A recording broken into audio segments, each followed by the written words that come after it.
Hello students, आज से हम स्टैटिस्टिकल थर्मोडायनेमिक्स शुरू करेंगे। तो सबसे पहले हमारा क्वेश्चन आता है कि why we need statistical thermodynamics. We need statistical thermodynamics as to overcome the limitations of thermodynamics. Thermodynamics में हमारे पास कुछ लिमिटेशंस आई जिसको ओवरकम करने के लिए हमें स्टैटिस्टिकल थर्मोडायनेमिक्स की नीड पड़ी। ठीक है, thermodynamics give the value of change in macroscopic properties of the system. It does not give the exact value of macroscopic properties. जो थर्मोडायनेमिक्स था ना, वो चेंज इन वैल्यू बताता है मैक्रोस्कोपिक प्रॉपर्टीज़ की, एग्जैक्ट वैल्यू नहीं बताता मैक्रोस्कोपिक प्रॉपर्टीज़ की। मैक्रोस्कोपिक प्रॉपर्टीज़ जैसे हुई gives free energy, enthalpy, Helmholtz function, internal energy, entropy. ठीक है, GHAUS। It tells DG, DH, DA, DU, DS only change. It tells only change. ये सिर्फ चेंज बताता है मैक्रोस्कोपिक प्रॉपर्टीज में, जैसे कि DG हुआ, DH हुआ, DA हुआ, DU हुआ, DS हुआ। चेंज इन गिव्स free energy, change in enthalpy, change in Helmholtz function, change in internal energy, change in entropy. ठीक है, so for the exact value of this properties we need statistical thermodynamics. अब ये thermodynamics तो सिर्फ change बताता है, तो एग्जैक्ट वैल्यू के लिए इन प्रॉपर्टीज की हमें स्टैटिस्टिकल थर्मोडायनेमिक्स की नीड पड़ी।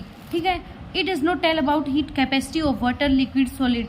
ये जो थर्मोडायनेमिक्स है ना, ये heat capacity of water, liquid, solid के बारे में भी नहीं बताता, और ये ज़्यादा डाटा चाहिए होता है इसकी कैलकुलेशन के लिए। It requires more data for its calculation. ठीक है, it does not tell about the transport phenomena like viscosity, electrical conductivity, diffusion ability, thermal conductivity, mean free path. ये है ना, ट्रांसपोर्ट फिनोमिना के बारे में भी नहीं बताता, जैसे कि हुआ viscosity, electrical conductivity, diffusion ability etcetera.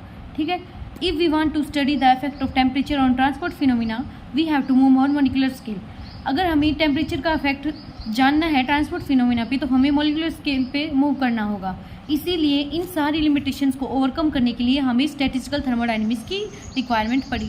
ठीक है, इतना तो क्वेश्चन आ जाए कि इतना तभी लिखना है जब क्वेश्चन आ जाए why we need statistical thermodynamics. तो सबसे पहले स्टैटिस्टिकल थर्मोडायनेमिक्स की एक बार डेफिनेशन देख लेते हैं कि होती क्या है statistical thermodynamics. Macroscopic system are an assembly of microscopic particles. Hence, it stands to reason that the behavior of macroscopic system is determined by the properties of microscopic particles it consists of। इसका simple क्या मतलब है कि जो macroscopic system होता है, micro का मतलब होता है बहुत छोटा, मैक्रो का मतलब थोड़ा बड़ा।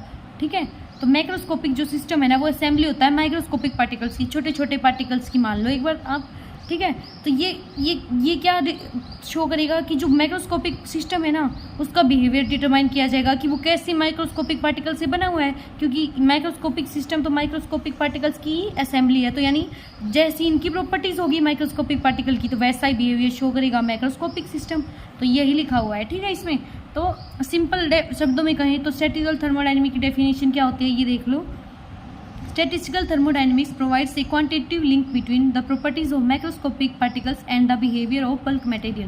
Statistical thermodynamics है ना, क्वांटिटेटिव लिंक प्रोवाइड करेगा जो माइक्रोस्कोपिक पार्टिकल्स की प्रॉपर्टी है ना उनके बीच, और जो बिहेवियर है ना बल्क मटेरियल का उसके बीच। ठीक है, इस टॉपिक में इतना ही है। अब आप स्क्रीनशॉट ले सकते हैं।